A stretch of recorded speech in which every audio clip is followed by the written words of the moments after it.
కనుమ సందర్భంగా నెల్లూరు మరియు రాష్ట్ర ప్రజలందరికీ నా యొక్క శుభాకాంక్షలు. ఈరోజు నెల్లూరులో కనుమ పండుగ సందర్భంగా తెప్పోత్సవం జరుగుతుంది.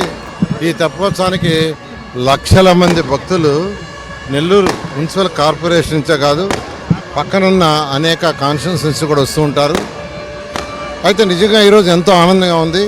దానికి కారణం ఏంటంటే 2014-19లో నేను మంత్రిగా ఉన్నప్పుడు మొదటిసారి ఇక్కడికి వస్తే అక్కడంతా బుడదలో నీళ్ళలో భయంకరమైన బుడదలో తెప్పోత్సవం జరిగేది.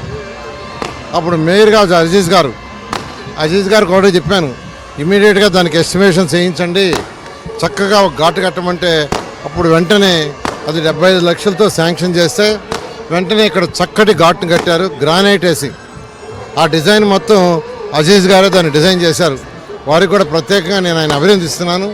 చాలా చక్కటి ఘాటు. ఈరోజు నిన్న యాక్చువల్గా నేను వచ్చాను ఇక్కడికి, వచ్చి యాక్చువల్గా ఇన్స్పెక్షన్ చేశా. అటు endowments department, police department, municipal శాఖ ముగ్గురు చేసిన యొక్క వర్క్స్ అన్నింటినీ నేను యాక్చువల్ రివ్యూ చేయడం జరిగింది. చాలా చక్కగా ఏర్పాటు చేశారు, ఎవరికి ఎటువంటి ఇబ్బంది లేకుండా.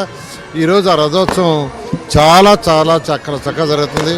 ఈ ఏర్పాట్లు చేసిన అందరినీ కూడా ప్రత్యేకంగా అభినందిస్తున్నాను. అయితే గత 5 సంవత్సరాల్లో అక్కడ ఎటువంటి డెవలప్మెంట్ లేదు. నేను చూసినప్పుడు అధికారులు చెప్పా, ఫర్దర్గా మనం ఏమైనా డెవలప్ చేయాలంటే ఎస్టిమేషన్ చేయండి, శాంక్షన్ చేస్తాం, ఇమీడియట్గా చేస్తామని. నెక్స్ట్ తెప్పోత్సవానికి ఖచ్చితంగా ఇక్కడ కొన్ని ఏర్పాట్లని పెంచడం జరుగుతుందని నెల్లూరు ప్రజలందరికీ సవినయంగా తెలియజేస్తూ 2014-19లో ఏవైతే పనులు ఆగిపోయినాయో అన్ని పనులని ఈ 5 సంవత్సరాలు పూర్తి చేస్తామని నెల్లూరుకి ప్రజలందరికీ తెలియజేస్తూ ప్రతి ఒక్కరూ ఆయుర ఆరోగ్యాలతో సకల ఐశ్వర్యాలతో ఉండాలని ఆ భగవంతుని కోరుకోవడం జరిగింది. Thank you.